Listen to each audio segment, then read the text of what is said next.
Muy buenas, estamos aquí de nuevo con más enigmas y más historias interesantes y entretenidas. A mí al menos me lo parece, no me vayan ustedes a llevar la contraria. Hoy les traemos un asunto policial que marcó un momento convulso de nuestra historia. Un tiempo donde se mezclaba lo viejo y lo nuevo y donde los antiguos métodos se resistían a marcharse.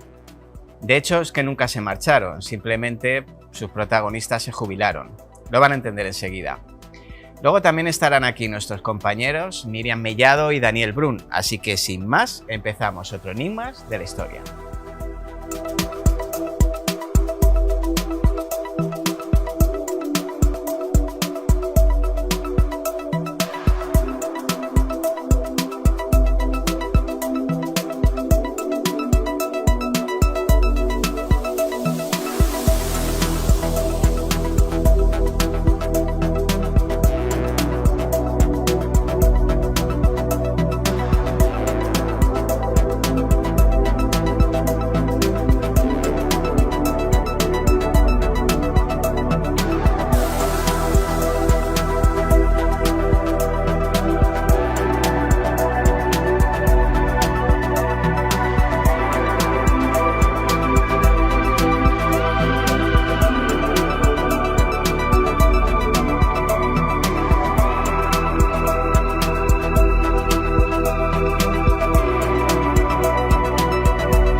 Bien, pues hoy empezamos el programa con nuestra arqueóloga de cabecera, Miriam Mellado. Muy buenas, Miriam, ¿cómo estás? ¿Qué tal? Muy bien.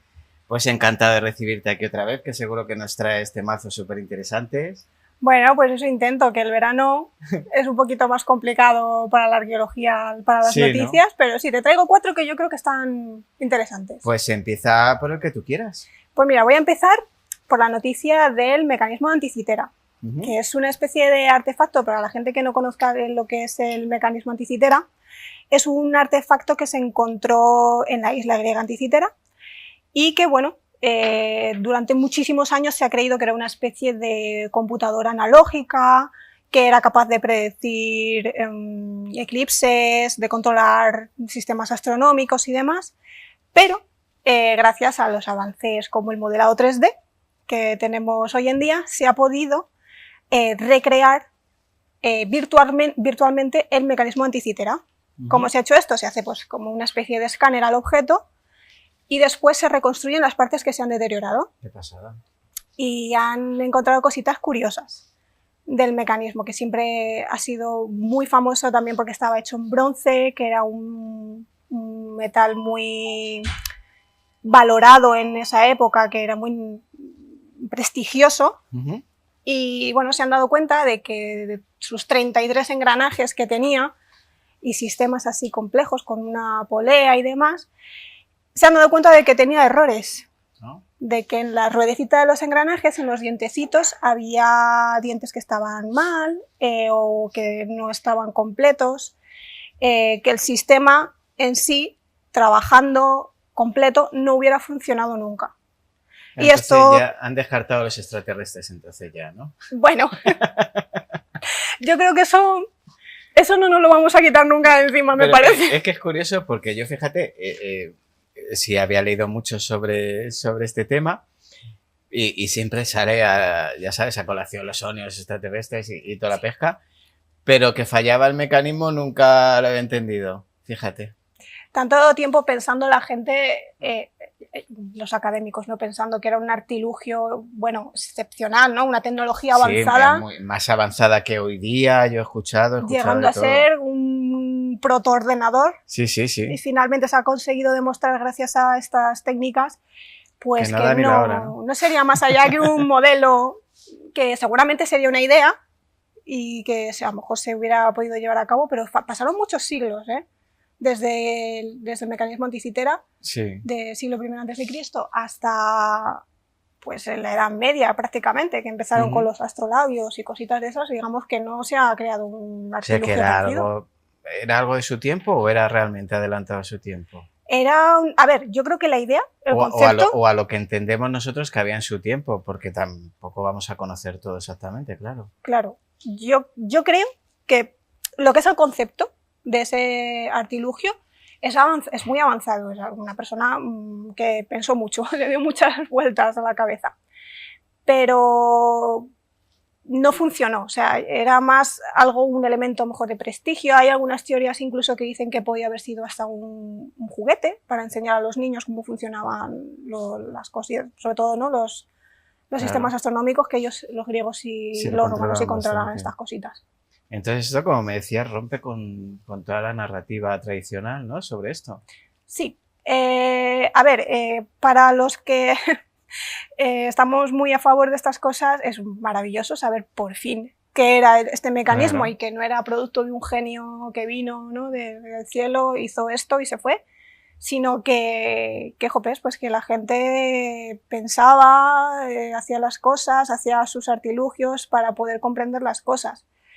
Para otras personas dirán que, bueno, será una decepción, porque es mucho más bonito creer, sí, hombre, que era una especie de ordenador. A mí me encantaría que hubieran venido los extraterrestres, nos hubieran iluminado con su tecnología y todo eso, pero mientras no haya pruebas, pues tendremos que ceñirnos a lo que dice la historia. De momento no hay pruebas, de momento es lo que hay, entonces lo siento por aquellos que tenían en el corazoncito el mecanismo ahí, de Anticitera lo tenían clavado, que era una especie de consola de ahora, pero... Sí, además que es lo que te digo, lo tenían como una cosa casi seguro que no era de la humanidad, digamos. Sí, porque además de momento se ha encontrado uno, claro, no se han encontrado más, entonces sí es verdad que, hombre, el hallazgo, ¿no?, es curioso.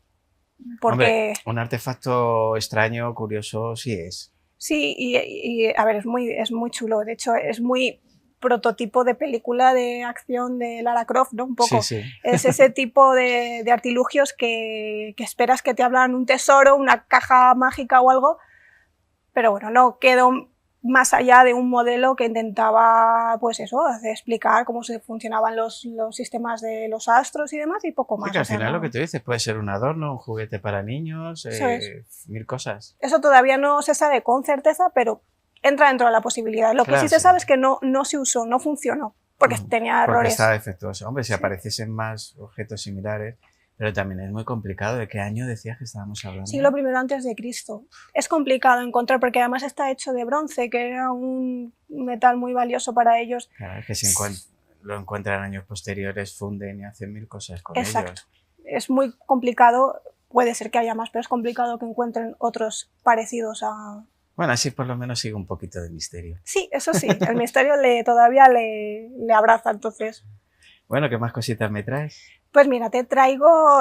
Las noticias de hoy van a ser un poco tecnología y ciencia. Muy bien, muy bien. Y esta que te traigo es sobre la IA, sobre la inteligencia artificial, ¿vale? Que yo sé que mucha gente ya le puede crear rechazo de primeras la inteligencia artificial, pero bueno, con esta noticia yo vengo a demostrar que se pueden utilizar para cosas buenas, ¿vale?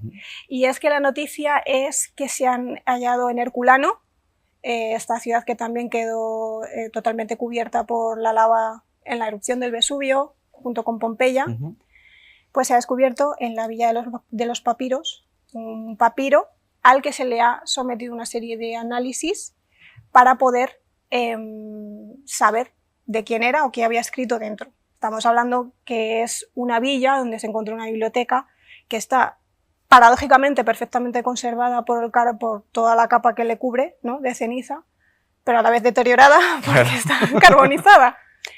Pero gracias a la inteligencia artificial se ha podido descifrar de quién era el papiro y de qué trataba el papiro.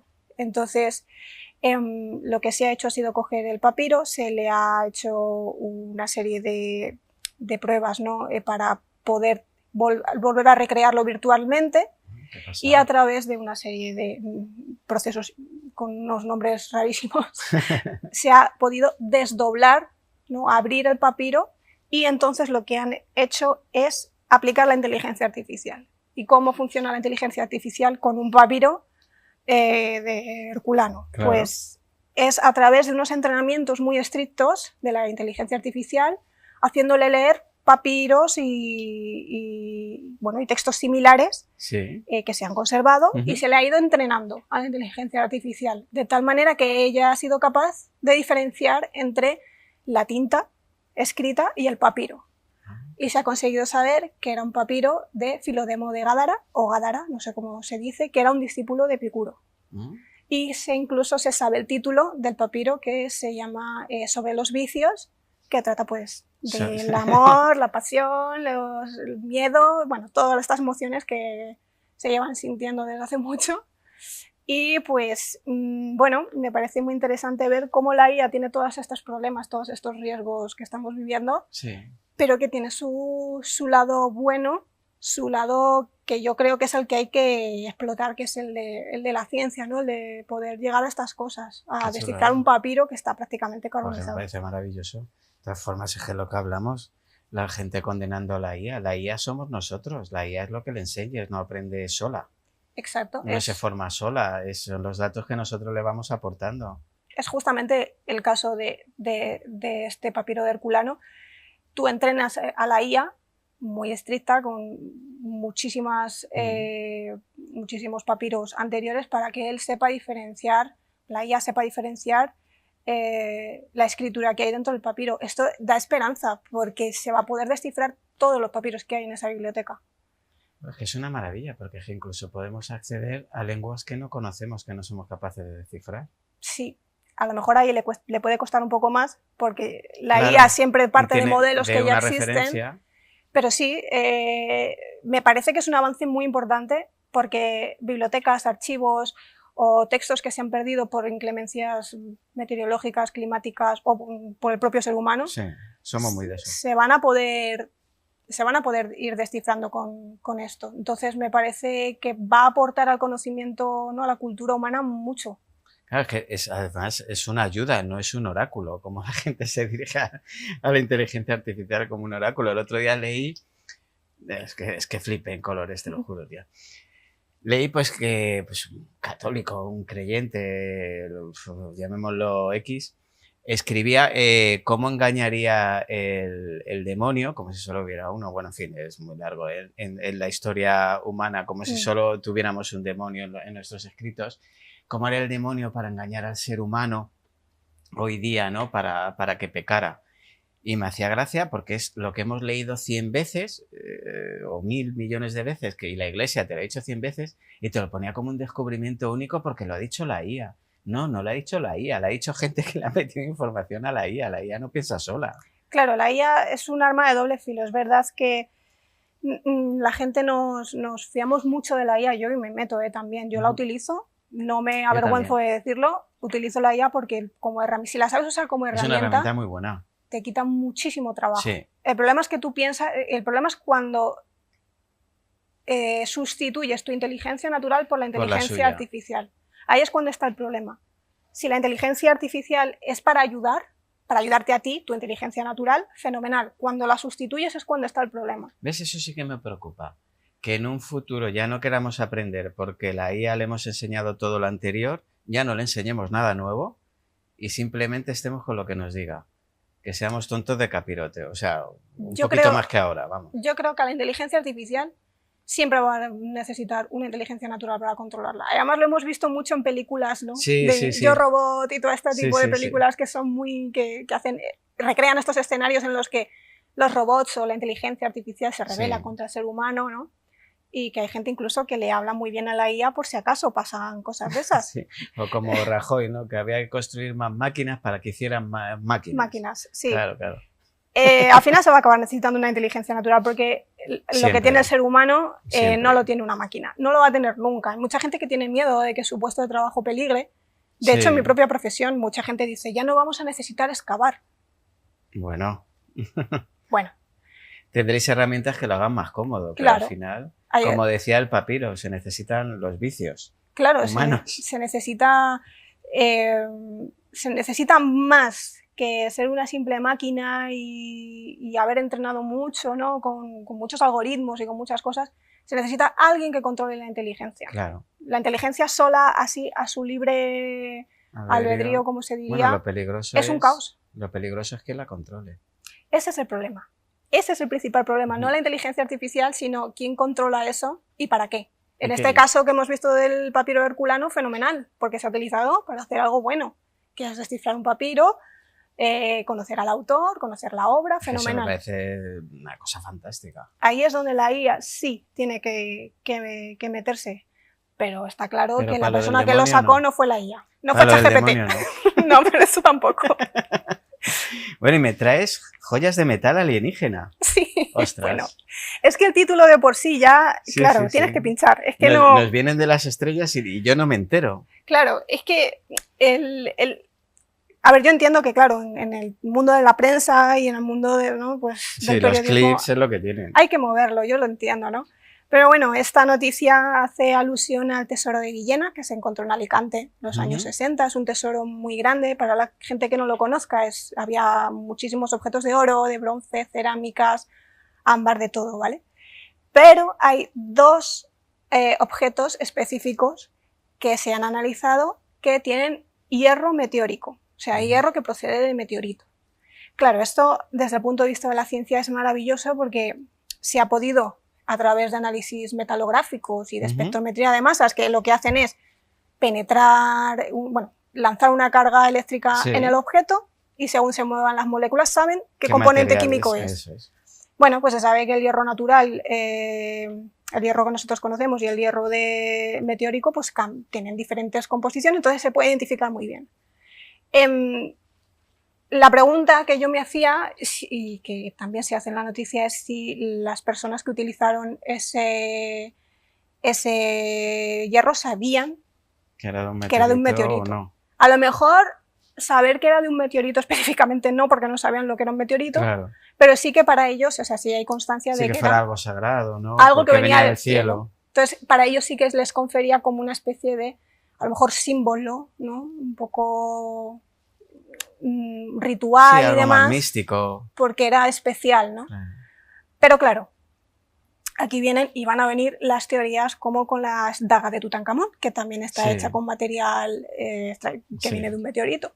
Y vamos a volver a las mismas teorías de siempre de, bueno, pues esto ha traído un extraterrestre de fuera, esto... Buah, no veas si me caen a mí hostias, con perdón, en internet, porque nosotros defendemos los hechos que consideramos probados. Señores, si yo estoy encantado, ojalá vinieran los de V, los lagartos, los verdes, y vinieran a vernos y todas esas cosas. Pero como no tenemos pruebas, pues no podemos decirlo más que lo que hay.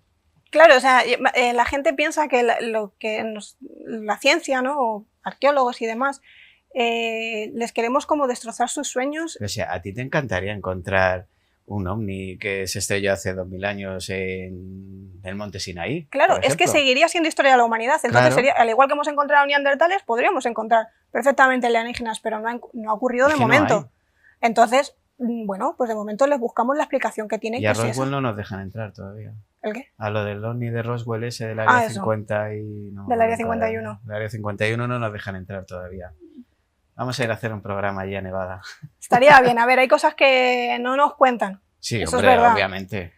Pero de momento yo sé que a la gente le puede hacer ilusión pensar que además como es un brazalete, uno de los objetos es un brazalete. No sé, a mí me molaría, o sea, soy el primero que fliparía con ese tema. Vamos. Claro, pero en este caso, pues siento decepcionar a las personas que crean eso. Pero son de meteoritos, caen meteoritos constantemente a la Tierra con materiales que vienen de fuera del planeta. Y además como el tesoro de Villena justo pilló en ese cambio de la edad del bronce a la edad del hierro, claro. El hierro además era un metal súper preciado, claro. Muy preciado, entonces si encima tienes un metal que viene de una roca que ellos han visto caer del cielo, para ellos era lo más, y ahí se ve en el tesoro de Villena, que es uno de los tesoros mejores encontrados, ¿no?, de la prehistoria, junto con el Pero fíjate que seguimos igual que alucinados que entonces porque utilizamos la palabra alienígena en el enunciado. Exacto. Para que la gente pinche. La gente pincha y luego se lleva la decepción. Y entonces los malos son los de la ciencia, porque me han quitado la ilusión. Han dicho que no. Claro. No ven que lo malo es que se ha hecho un título amarillista. Es que te están timando.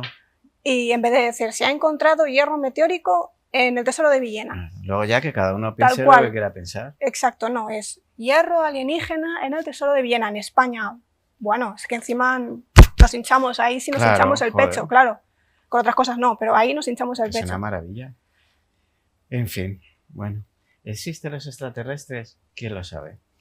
Bueno, lo que sí que existe es la arqueología y la ciencia, y de momento Y Son ya los que está. se encargan de las Es cosas. que de momento sí, yo hasta que no se comuniquen con nosotros... no. Ojalá, ojalá, Que de sí, verdad. que yo si sé es que están todas las teorías de que ya se han comunicado con las principales potencias mundiales y si todo lo que tú quieras contar. Si yo soy un flipado de ese tema, a mí me encanta también, a y mí yo me lo gusta. leo y tal, pero es que yo aquí no puedo decir otra cosa. Pero es que la gente no entiende que no tiene por qué entrar en conflicto una cosa con la otra. Para nada, en absoluto. Que haya vida fuera del planeta Tierra, lo más seguro es que sí, lógicamente, pero el tesoro de Villena lo hicieron las personas. Y además Y que no se más. sabe cómo se hizo, se sabe Sí, cómo se sí, extrajo o sea, el si es metal, que no hay cómo se más. trabajó, Si es que entonces no hay más. no hay más.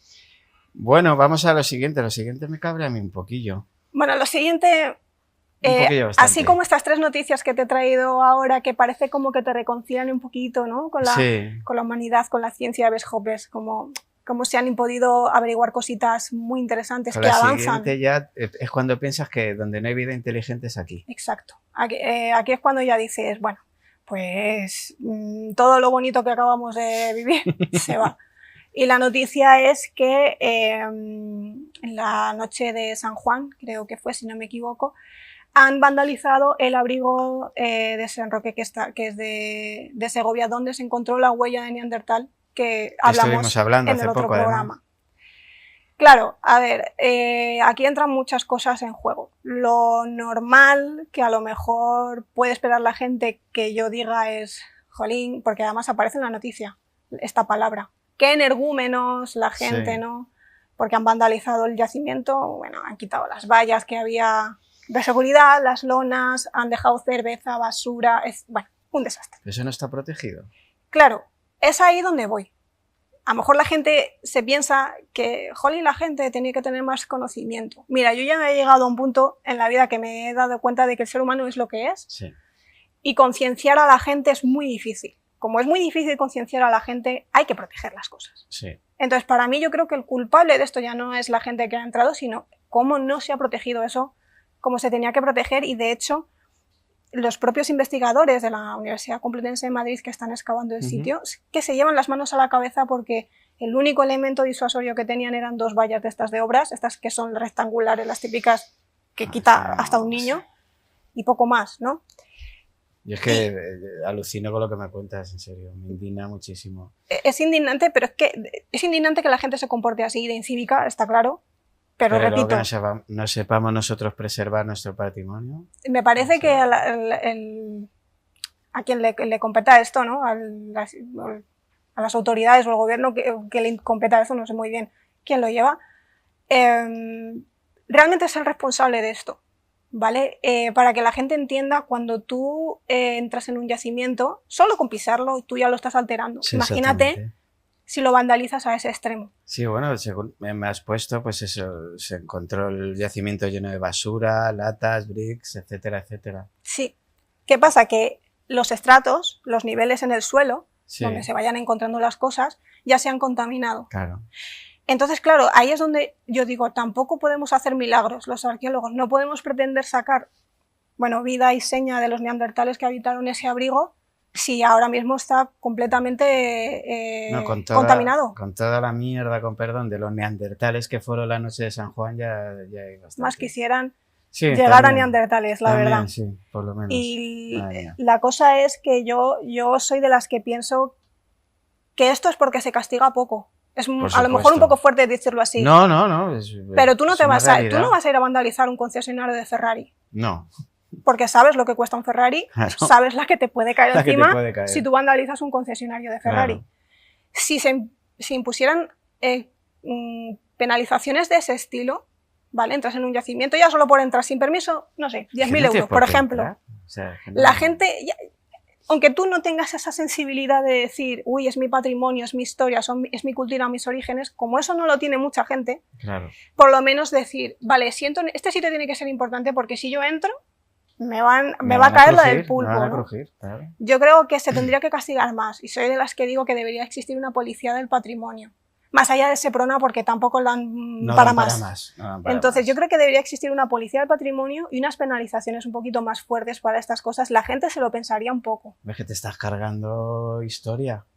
Te estás cargando cosas muy... Y además, Ya no arruinando historia, un trabajo. prehistoria. Tú sabes lo difícil que es trabajar en prehistoria. Es muchísimo más difícil. En prehistoria, yo siempre, mira, yo que estoy especializada en prehistoria, cuando hacía la carrera de historia, tú lo sabes también que eres historiador, la historia tiene una serie de herramientas con las que puedes estudiarla, tienes fuentes, tienes cosas a las que recurrir. En la prehistoria eso no existe, solo puedes utilizar ciencia pura y dura, porque no hay textos escritos, no hay nada, es lo como que mucho una pintura, ¿no? Y lo interpretas. Entonces, cuando ves algo tan importante como la huella humana más antigua, descubierta hasta el momento en Segovia, y que en la noche de San Juan,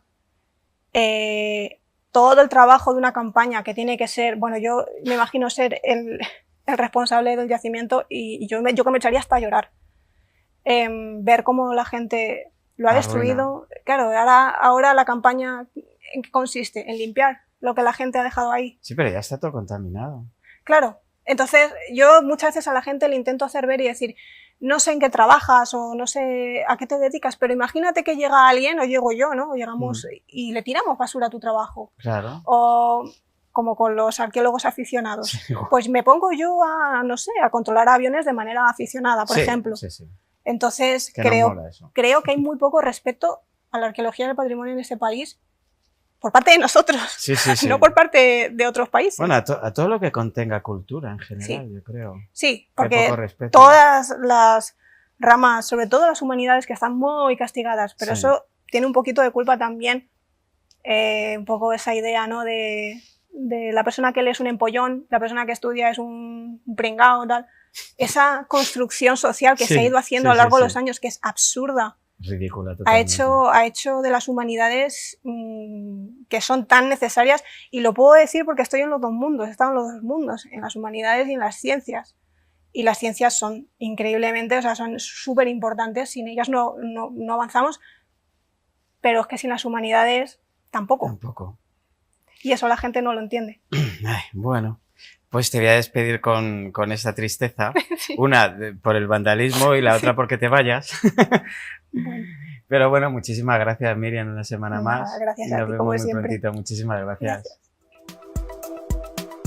Bueno, pues durante este mes y para despedir todos los programas de Enigma de la Historia, os traigo una pequeñísima presentación de estos 4 libros de Esqueleto Negro. Vamos a empezar por este que tengo aquí más cercano, que se llama Praderas Malditas. Es de Luis Emilio Hernández Agüe. He empezado a leerlo, la verdad que he empezado a leerlo y me ha gustado mucho, me parece súper interesante y súper intenso. Aquí tenemos El Rayo Silencioso de Óscar Bazán Rodríguez y no he empezado a verlo, he leído la sinopsis y la verdad que me parece súper interesante, la verdad, y súper inquietante. Vamos a seguir con Oscura Luna de Javier Vivancos. Este sí que me he leído un buen trozo. He de reconocer que me los han dado hace poquito, con lo cual no me puedo leer los 4 libros en un momento. Y la verdad que me parece muy tenebroso. Y este sí me lo he leído ya, ¿vale? El peso del silencio. Y bueno, os recomiendo todos, pero El peso del silencio de Marta Barilari me ha gustado muchísimo, muchísimo, muchísimo. Así que nada, cualquiera de estos 4 libros los vamos a enseñar cada programa durante este mes. Los pueden comprar en la librería, los pueden pedir o directamente a la editorial Esqueleto Negro. Así que aquí los tienen para que les echen un vistacito. Y nada, hasta el próximo día. Muchísimas gracias.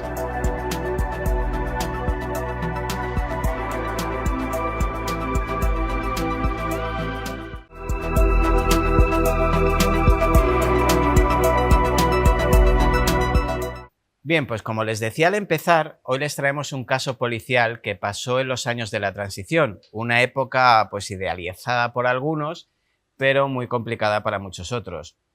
El cambio de régimen en las instituciones no fue tan real como el cuento de hadas que nos quieren contar. Un día se acostaron franquistas y al día siguiente se levantaron como demócratas. Quizá fue el champú, nunca se sabe. Cierto es que todo esto fue un mal necesario para evitar conflictos y dejar que la democracia fuera ganando camino en un contexto social y político bastante movido. Era un momento de concesiones y olvido por todas las partes, esa es la realidad. Pero en todos los cambios quedan restos podridos, hipócritas, que aunque cambien la foto de Franco por la del rey, pues siguen queriendo manejar el cotarro hasta el día de hoy. Porque sí, aún hoy, créanme, las instituciones siguen sin aclarar el apoyo que prestaron a los asesinos ni reconocer el sufrimiento de las familias. Y eso es algo que nunca cambia. Con dictadura o democracia, si las instituciones o sus miembros te llevan por delante, estás solo, a la izquierda o a la derecha. El caso es que 3 jóvenes trabajadores fueron asesinados por agentes de la Guardia Civil sin ningún sentido en uno de los episodios más oscuros y bizarros de la transición y la democracia. Así que con ustedes, el caso Almería.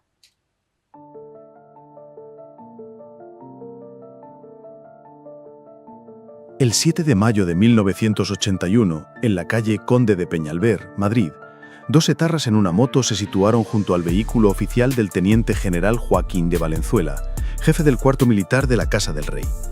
Cuando el semáforo se puso en verde, el copiloto lanzó por la ventanilla del conductor un artefacto explosivo, que hirió de gravedad a Valenzuela y mató a otros 3 ocupantes del vehículo. El mismo día, un SEAT 127 con Cobo, Montero y Mañas salía de Santander con dirección al pueblo de este último, Pechina, Almería, donde el domingo 10 hacía la comunión su hermano. El coche de los 3 inocentes, propiedad de Cobo, empezó a dar problemas nada más salir de Santander. Tuvieron que dormir en Madrid, en casa de un amigo. Siguieron viaje al día siguiente, pero a la altura de El Provencio, Cuenca, el vehículo se averió. Al taller. El mecánico lo llevó a Villarrobledo, Albacete, para que pudieran coger un tren a Alcázar de San Juan, Ciudad Real, y de ahí otro a Almería.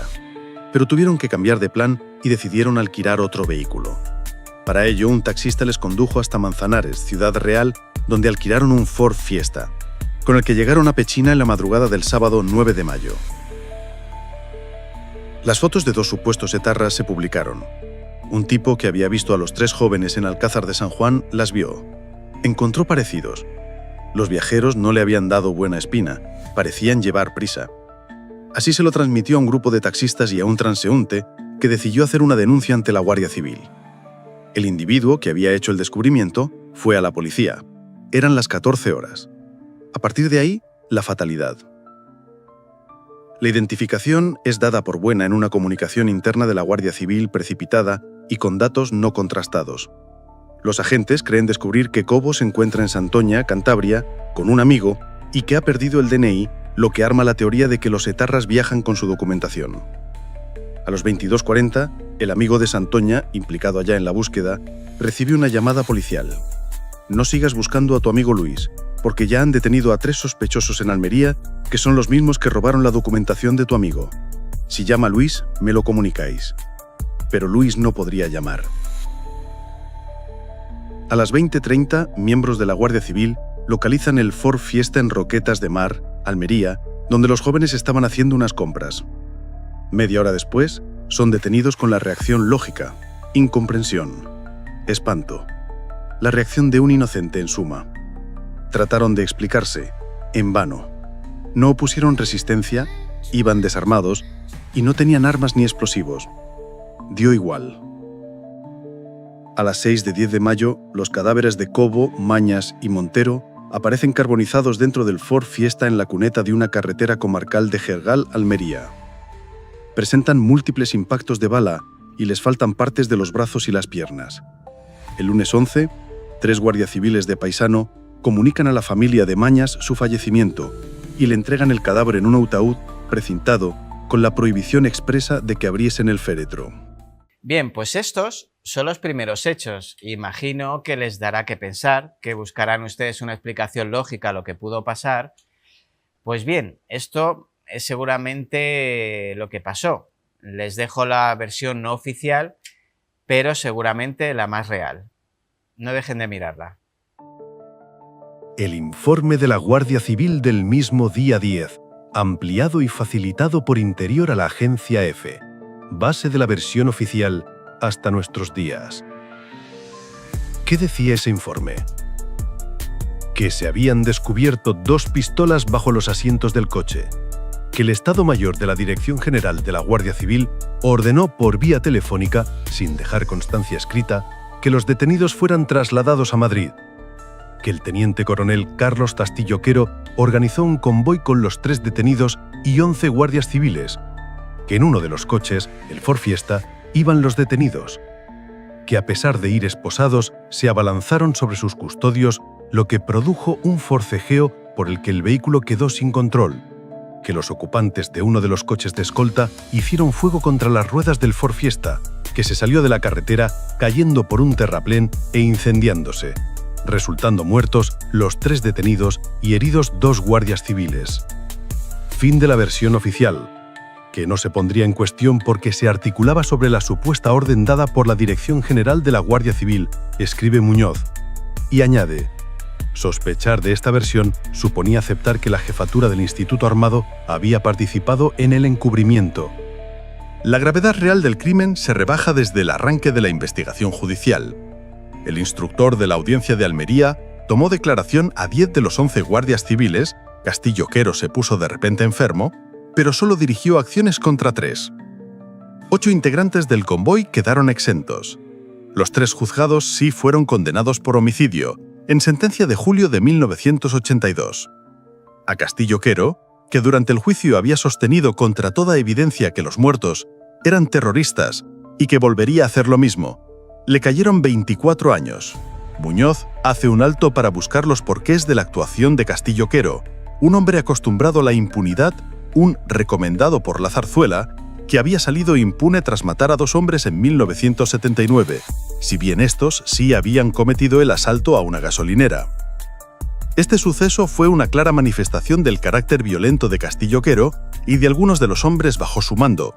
Además, presentaba notables paralelismos con el caso Almería, especialmente por la imagen que posteriormente se intentó crear de las víctimas, contra los que se lanzó una acusación no probada de violencia sexual.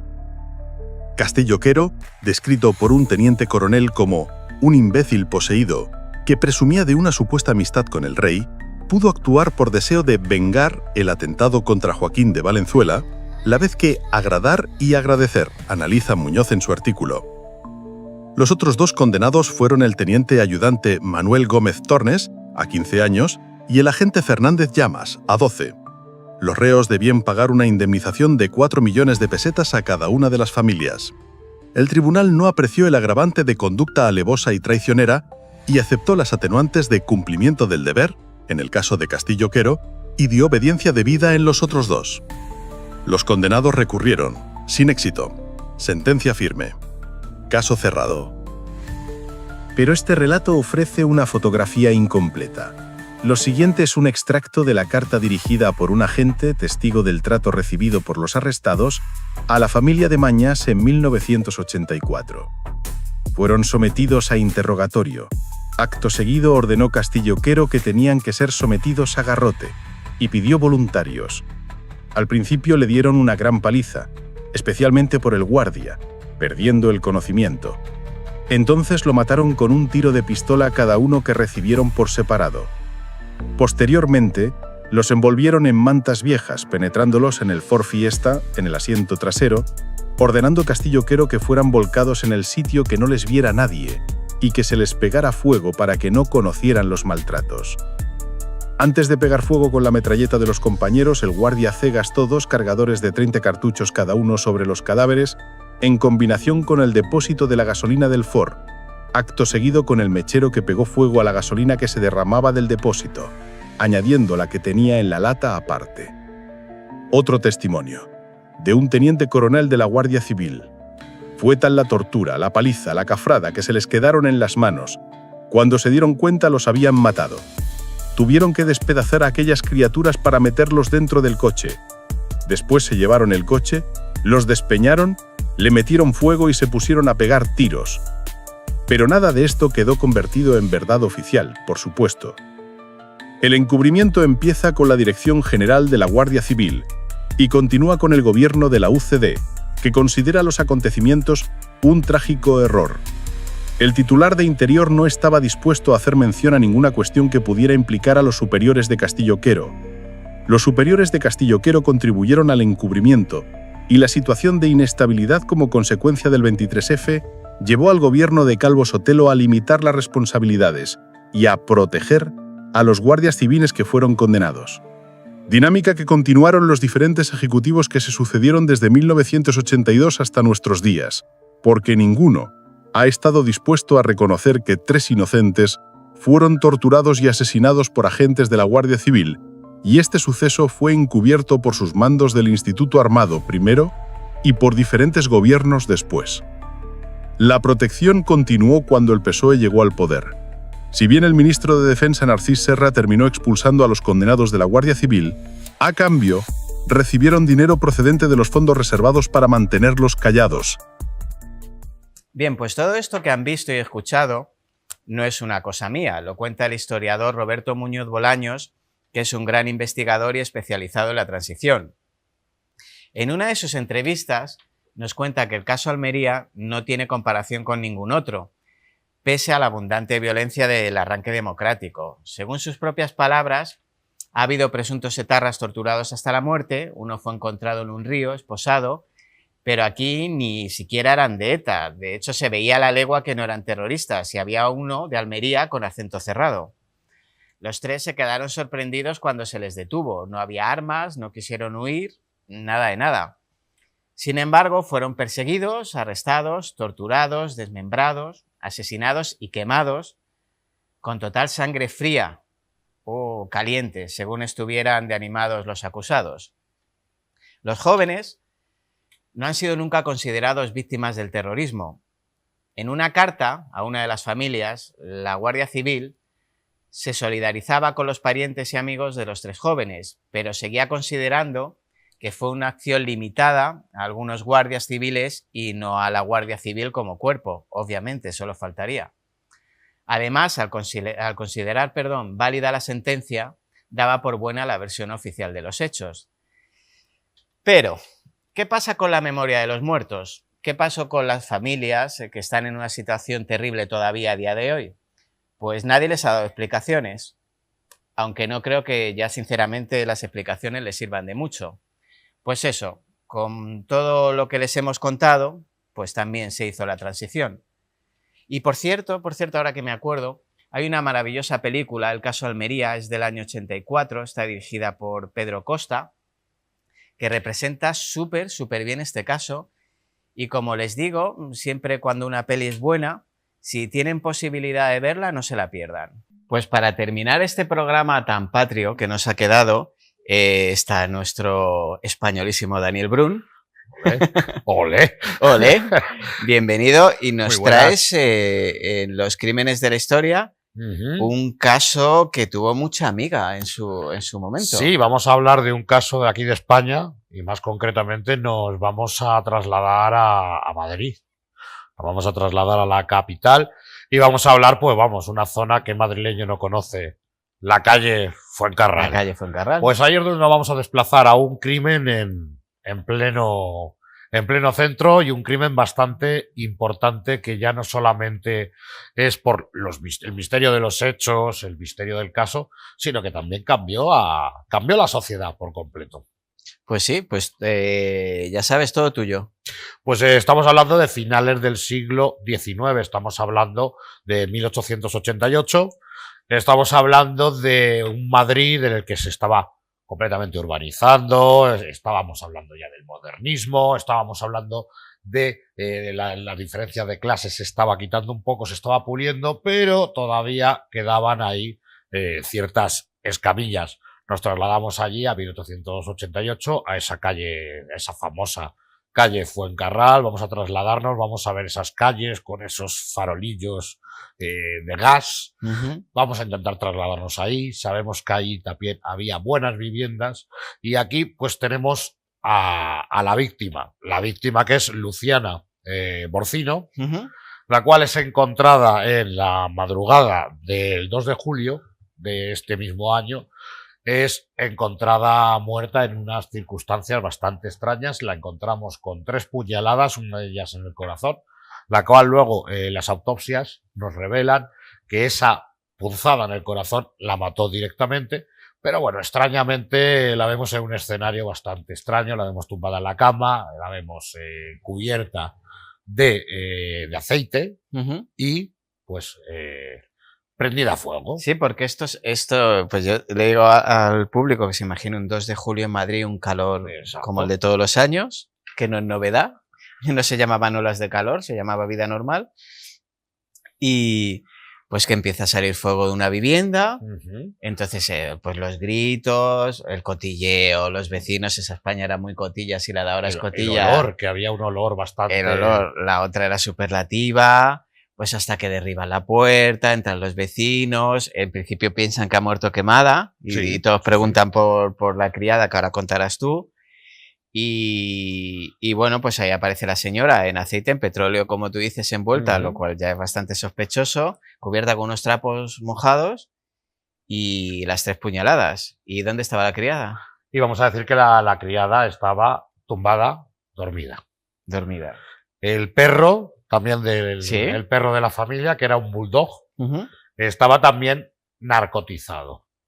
Entonces aquí hay una situación bastante extraña cuando se Sí. le pregunta a... Es muy pro todo. Cuando Ya se lo le digo, es muy pregunta a profesional Higinia, todo. Higinia Higinia Balaguer. Balaguer, se le pregunta el caso y ella dice que ella vio el humo y se desmayó. Claro, la principal sospecha que tiene la policía es: aquí nadie ha escuchado nada, ¿para qué narcotizan al perro? Se dice que ella incluso fue también narcotizada. Ahí hay una situación Cosas raritas. muy extraña, hay una situación muy extraña y se extraña todo bastante más cuando empiezan a preguntarla. Y al principio ella da un nombre, ¿no? Da un nombre el nombre de Miguel. Miguel, un personaje que incluso la policía empezó a buscar. Se dieron cuenta que este Miguel no existía. Empieza a dar otros nombres de varias personas, entre los cuales está el hijo de Luciana, Sí. el cual es José Vázquez Varela. El mote me encanta. Es El pollo Varela. El pollo Varela. El mote el pollo me- Varela. el mote me El pollo encanta. Varela. Pues da el nombre, que es el hijo. ¿Qué ocurre? Que la relación que tenía esta mujer, hay que decir que esta mujer era de una buena posición social, Sí. adinerada. El hijo era un vividor, Sí. el cual había estado ya condenado por delitos menores. Vida disoluta y bohemia. Le pedía el dinero a la madre Sí. e incluso alguno de los delitos que tuvo es que llegó a pegar a la madre cuando la madre no quería darle el dinero, porque él pues se movía en ambientes bajos, se movía en el juego, se movía en la fiesta y se movía sobre todo también en la prostitución. Y Claro. las mujeres, nos da el nombre de este personaje y también cae automáticamente como sospechoso por todo lo que arrastra detrás. Pero, ¿por qué no es tomado como sospechoso real en sí? Pues primero porque ella ya da seis declaraciones completamente diferentes, Sí, total. en las que incluso nombra a Dolores, Sí, su amiga Dolores su Ávila. amiga Dolores, la mete ahí como cómplice. También incluso nombró a ciertos delincuentes de la época y cada vez ella iba cambiando Su versión. el- Yo creo el que porque testimonio. sinceramente no sabía ni qué estaba diciendo. No, cuando le preguntan que por qué hace esto, ella decía, su defensa era que ella contaba lo que le habían dicho. Total. Entonces fue un poquito con todo esto que teníamos entre manos, ¿a quién podíamos juzgar? Claro. Y, ¿Quién ahí- será la persona más fácil? Pues aquella que ha dado ya criada. como 6 o 7 testimonios y luego estaba el falsos. intríngulis, que el hijo esa noche se supone que estaba en la Modelo. Que era la Exacto. cárcel que ahora es el Moncloa, es el, ¿cómo se llama? Donde estaba la Modelo.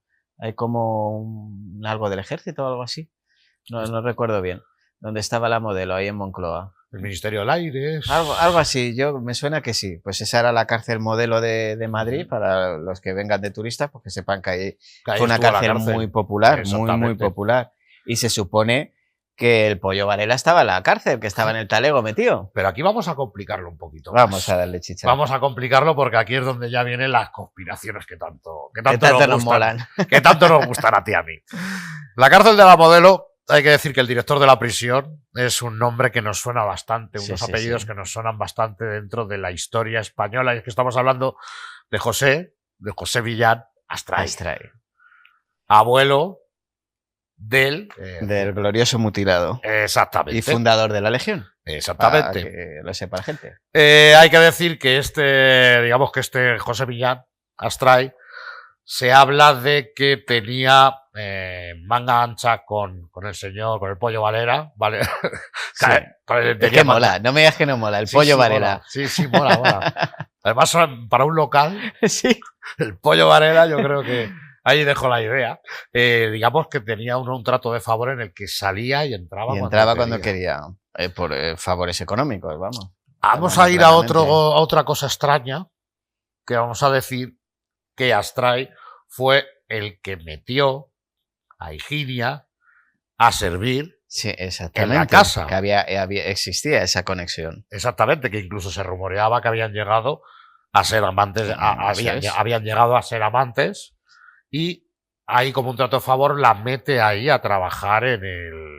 Sí, porque era una moza de buen ver, en esa época, de la época. Claro. El caso es que ya vamos conectando, ¿no? Y estamos viendo aquí unas cuantas piezas que, como siempre decimos, es casualidad pero coinciden. Sí.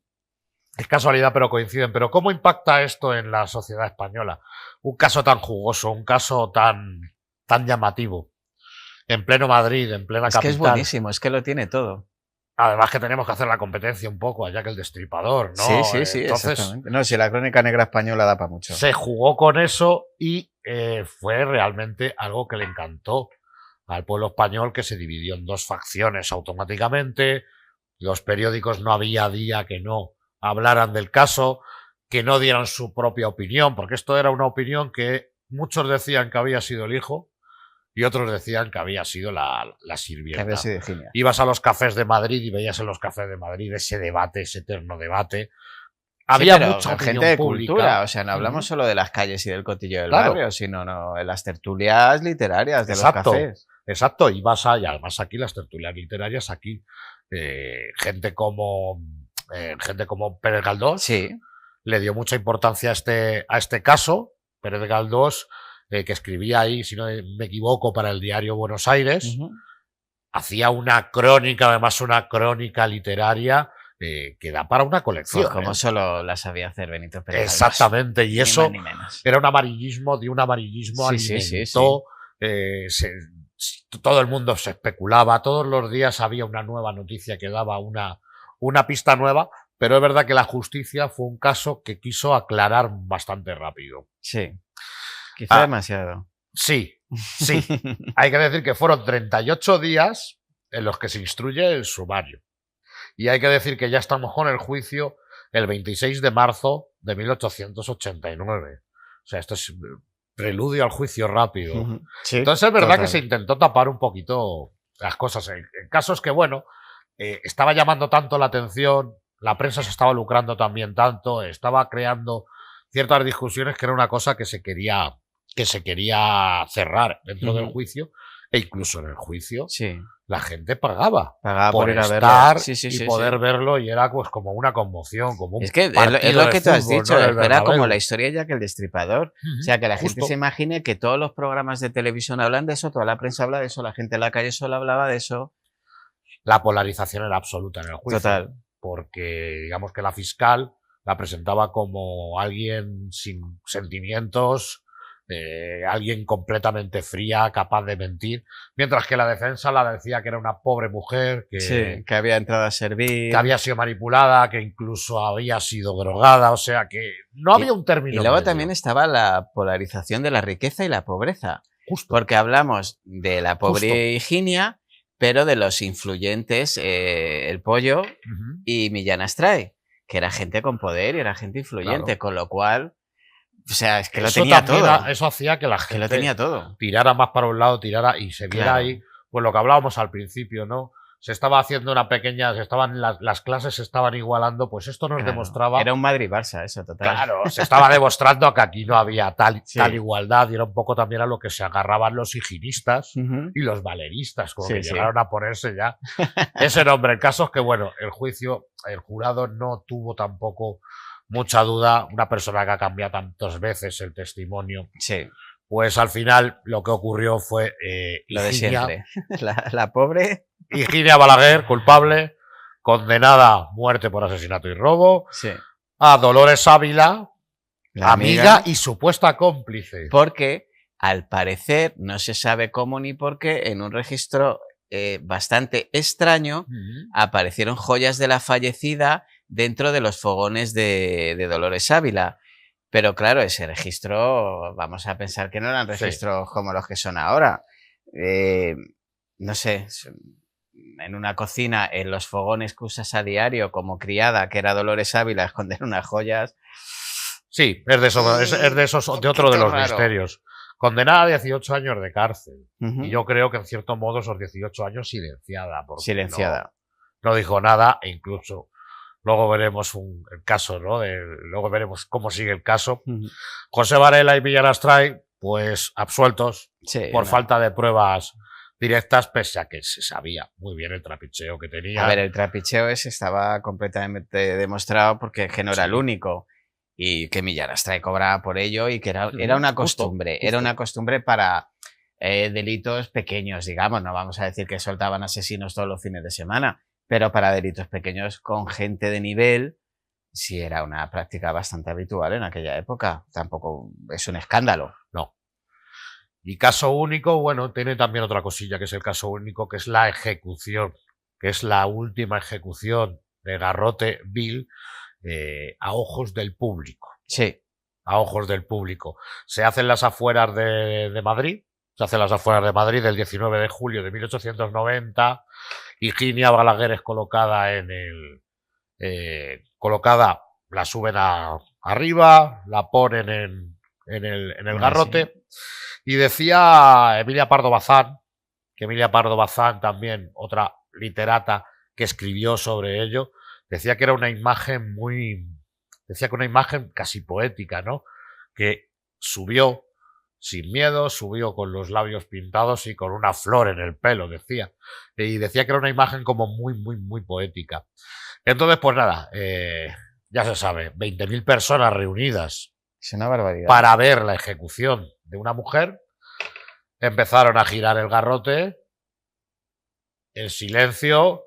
Y ella creo que dijo 20.000 duros, ¿no? Sí, algo así. Le dijo, Dolores, 20.000 duros. Y ya sonó el crack. Y el posterior susurro de la gente. Y ya. Pues, ¿a qué se refería con eso? Claro. Más misterio, ¿no? Le dio ahí. Incluso la gente después de esto siguió todavía especulando.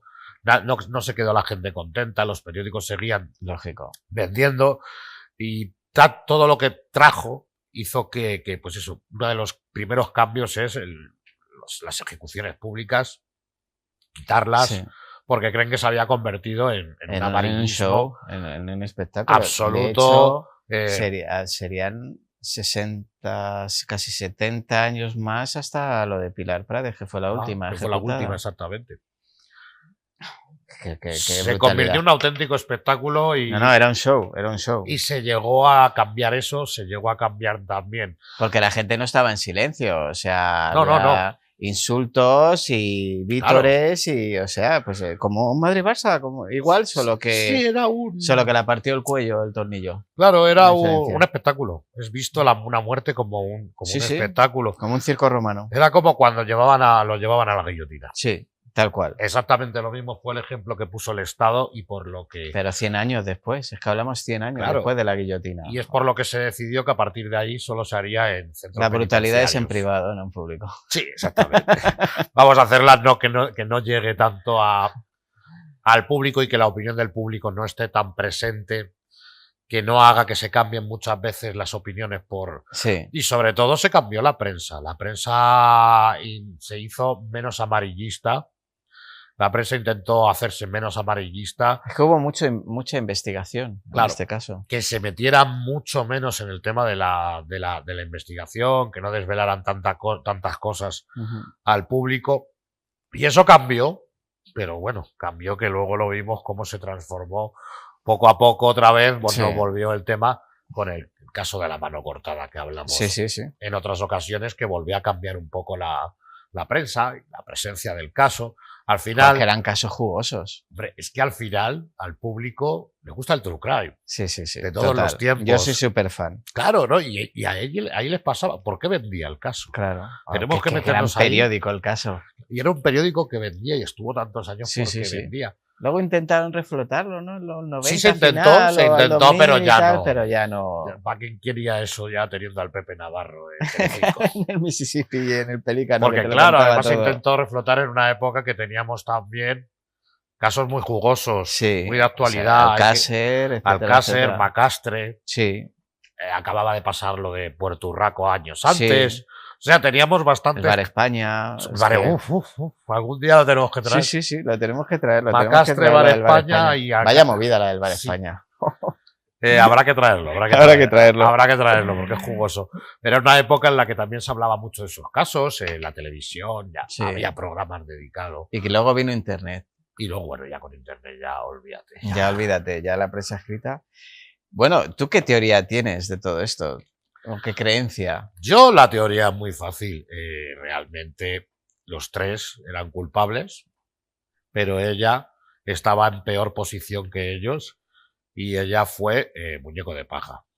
Yo siempre he pensado que, bueno, Millán Astray era culpable por lo que hacía, la mató el hijo por dinero y la dieron los 20.000 duros a ella y a la otra para que se comieran el mochuelo, pero sin pensar que la iban a ejecutar. Sí, yo soy de los que piensan eso. Yo pienso que ellas... Porque 20.000 duros de la época era una pasta, ¿eh? Hombre, Era un dineral. calcula. ¿De dónde iba a sacar esa frase sino Higinia? Que no habría visto 20.000, no habría No, visto nadie, poca ni 1.000 gente lo había. duros en su vida En esa juntos. época poca gente lo había Claro, visto. Es que estamos o sea, hablando de 1888. Y es que hablamos un piso en la calle Fuencarral, casi Otra. esquina con la Glorieta Bilbao. He ido a verlo, he ido a visitarlo, que por cierto el número ya no es. Es el 95. No recuerdo el número, pero el número no coincide con el de la época. Es el 95 ahora. Que me costó investigarlo, estuve preguntando como friki que soy, estuve allí preguntándolo y tal para saber cuál era. Porque hay otro crimen en la calle Fuencarral, un Sí. poquito más adelante, El otro de Fuencarral. el que del se crimen llama. de la plancha. Sí. Que ese tiene miga también. Que ese es un poquito más adelante, donde estaba el antiguo mercado Fuencarral, un poquito antes. O sea que la calle tiene miguita también. Sí, ¿eh? se llama, ya te digo, ese caso se llama el otro de Fuencarral, Sí, ¿no? el Para otro de Fuencarral. para Es que diferenciarlo. este fue más puntero. Sí, Joder, sí, con qué frivolidad se habla de las muertes. ¿eh? Y te das una vuelta por el centro y hay mucho. Muchísimo, muchísimo. Y tienes por ahí también tienes también Al lado del cine Callao el hay uno sastre, brutal. ¿no? Los asesinatos del sastre. Y luego pues está la casa de Hildegard, está, Sí, hay muchas cosas. Está De hecho hay rutas, de hecho hay rutillas. el de Jarabo. Ujú, El de Jarabo. Bueno, perdónenme ustedes, yo me colé en el portal. ¿El de Jarabo? El de Jarabo, en la calle López Rueda, me colé en el portal y subí. Porque quería ver el portal porque ha cambiado poquísimo. Por lo menos cuando yo subí, había cambiado poquísimo. Entonces, quise verlo. A mí es un crimen, tío, que me marcó. Hicimos un programa, de hecho, con él. Yo le invito a la gente que vea el programa y si no, pues que lo busquen en internet, no pasa nada. Les perdono si no lo ven. Pero lo hice, tío, y subí las escaleras como un friki monster que soy, que, vamos, si me cruzo con alguien dirían de Valchala Oeste. Y tal, y donde estaba la joyería Husfer, que mató al otro socio, que luego había un tinte, había una tintorería. Una tintorería, sí. Y, joder, brutal, tío. A mí esas rutas macabras me Hay un flipan. montón ahí por el centro porque... Sí, sí, Madrid tiene muchísima Porque amiga. Madrid tiene muchísima amiga. Bueno, pues nos vamos. Pues vámonos. Venga. Nos vamos ya esta Hoy- semana, ¿no? El programa ha quedado muy chulo. Sí, hoy ha hemos quedado venido chulo. castizos, al menos por mi Sí. lado. Bueno, hemos tenido el caso Almería, hemos tenido el crimen de la calle Fuencarral y Miriam, que siempre es el oasis en el desierto de tarados que somos nosotros, o sea Exactamente. que está genial. Pues nada, muchísimas gracias, Daniel, y a ustedes, muchísimas gracias, nos vemos muy prontito, esperamos haberles entretenido y nada, en una semanita volvemos con más enigmas de la historia. Muchas gracias. La próxima.